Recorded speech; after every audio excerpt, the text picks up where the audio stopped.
Welcome to Cruise News, your daily update on everything happening at sea.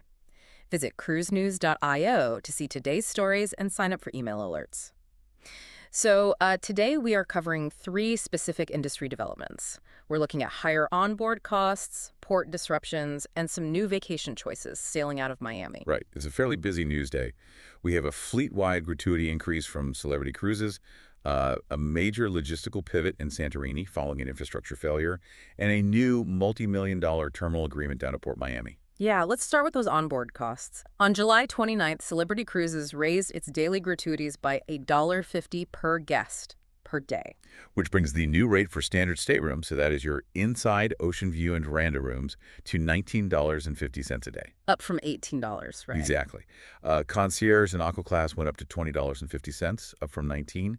And their luxury suite product, the Retreat, is now at $24.50, which is up from $23. Okay, so $1.50 across all tiers. But if you run the math on a standard 7-night sailing, that adds $10.50 per guest.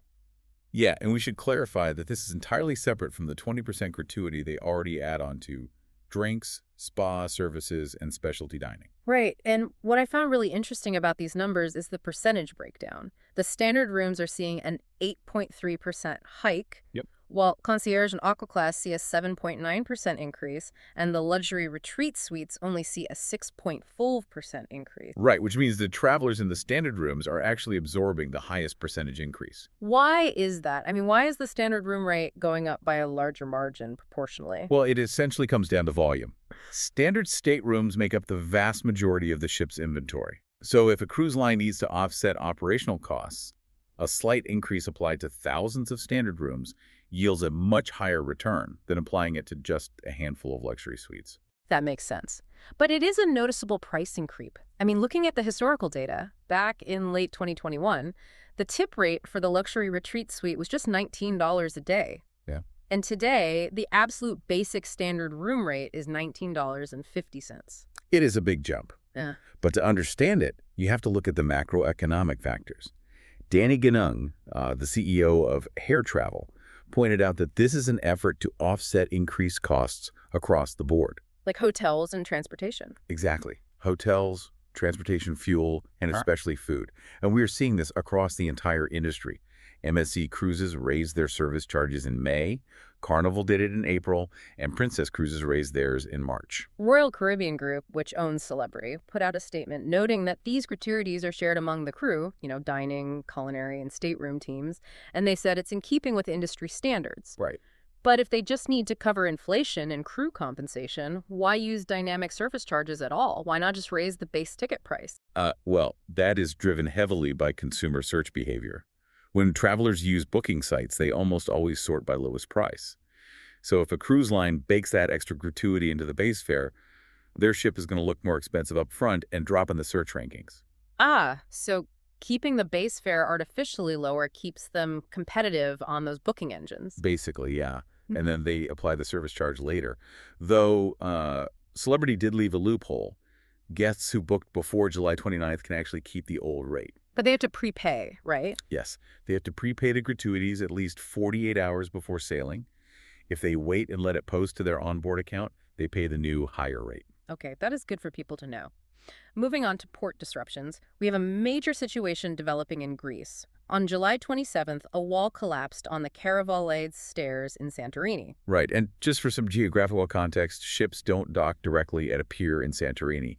They anchor offshore in the caldera, and the main town of Fira is about 250 meters above sea level. So normally, passengers take tender boats to the old port, and then there are 3 ways up to the town, right? Exactly. You can ride the cable car, you can walk up the 558 steps, or you can ride a donkey up those same stairs. But because of the wall collapse, that entire stair route is now completely closed to all foot and animal traffic. Which is a massive logistical problem, because the cable car is now the only direct access from the old port, and that system is capped at carrying a maximum of 600 passengers per hour. Right. And you have ships arriving with 3,000 or 4,000 passengers.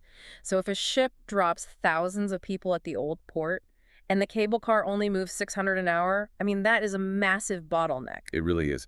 So local authorities, specifically Mayor Zorsos and George Nomikos, ordered a totally new routing system for organized tours. They aren't tendering at the old port anymore, right? Correct. Organized tours are now being told to tender at Athinios, which is the island's main ferry port. And Athinios is about 2.2 miles south of Fira. Yeah, so once passengers get off the tender boat there, they have to board tour buses for a 20 to 25-minute drive up into the town. That is a pretty significant detour.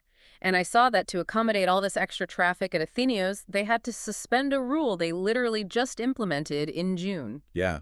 The June rule capped the Athinios port to handling no more than 30% of daily cruise passengers. But with the stairs closed, they had to suspend that cap just to manage the flow of people. And Santorini is already dealing with serious volume. They're projecting 1.2 million passengers in 2025. Which is actually a slight decrease from the 1.35 million they saw in 2024. Right. But yes, it is still a massive amount of people. They do have a current daily cap of 8,000 passengers. Down from those peak days where they saw 11,000 to 17,000 people. Right. But with the stairs collapsed and this 20-minute bus detour, are cruise lines canceling their stops there? Surprisingly, no. Not a single major cruise line has canceled. There are over 25 calls scheduled for August alone, from Royal Caribbean, Princess, Norwegian, P&O, and Celebrity. Wow, they are all still going. Yeah, I mean, consumer demand for Santorini is just so high that the lines are continuing to call there despite the logistical strain. The local authorities are basically just reacting and trying to process a capacity that refuses to leave. Which is a really interesting contrast to our last story today out of Florida. While Santorini is struggling to manage existing traffic, Miami is actively engineering capacity for new players. Exactly.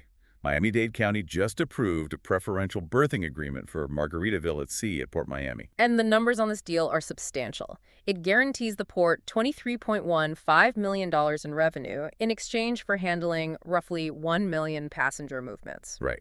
And the contract runs from January 9th, 2027 through April 30th, 2031. With 2 5-year renewal options built in. Yeah.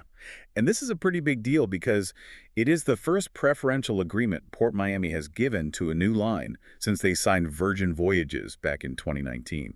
And they are bringing a large ship to fulfill this. Margaritaville is deploying the Beachcomber, which is the former Costa Fortuna. Right. They acquired it in 2025. It's a 103,000 gross ton ship. It carries roughly 2,700 to 3,470 passengers. And they'll be running 3 to 8 night year-round cruises to the Caribbean, the Bahamas, Puerto Plata, Aruba, Bonaire, and Curacao. Yeah, which adds significantly to their current operations out of the Port of Palm Beach with the Paradise and Port Tampa Bay with the Islander. But looking at Port Miami's recent numbers, this deal really stands out. The port just had a record fiscal 2025, processing 8,564,225 cruise passengers. Right, which was up just over 4% from the previous year. So they have over 8.5 million people coming through. Yet Mayor Daniela Levine Cava offered Margaritaville major operational incentives. She did. Like a 50% reduction in port fees. Yeah. If they already have record-breaking traffic, why are they offering a 50% discount to a new brand? Well, the discount has a very specific condition. It applies to non-peak day or evening calls. Oh, I see. Yeah, so when you are dealing with 8.5 million passengers, the strategy is about optimizing the terminal real estate. By offering deep discounts for evening or off-peak arrivals, Miami is incentivizing ships to arrive when the port is less busy. Smoothing out the traffic so everyone doesn't show up on a Saturday morning. Exactly, which prevents the kind of bottlenecks we just discussed in Santorini. Margaritaville is getting Terminal C, which historically belonged to MSC, and is now Norwegian's secondary terminal for about 170 calls. But they have a split schedule, right? Yeah, they get Terminal C on Saturdays from May to September in 2027, but on Sundays, they are tied to Berth 10. And Berth 10 isn't even scheduled to be completed until October 2028. Right, so it is a very complex logistical puzzle. But it allows Miami to maximize their revenue without overwhelming their infrastructure during peak times. So synthesizing all of this, it is clear that a modern cruise involves a highly calibrated economic and logistical system. It definitely does. You have lines balancing onboard inflation through dynamic gratuity hikes, fragile destinations trying to manage thousands of visitors after infrastructure failures, and megaports negotiating massive deals to optimize their schedules. It certainly adds a lot of context to what travelers experience, whether they are checking their onboard account, taking a bus from Athinios, or booking a new itinerary out of Miami. And it leaves you with something to think about regarding the future of cruising. With destinations capping arrivals and ports heavily incentivizing off-peak berthing, we might be approaching a reality where the day of the week you choose to travel dictates your options far more than the actual ticket you buy. That is definitely something to keep an eye on. Thanks for listening to Cruise News. Visit cruisenews.io to catch up on the latest updates and sign up for free email alerts.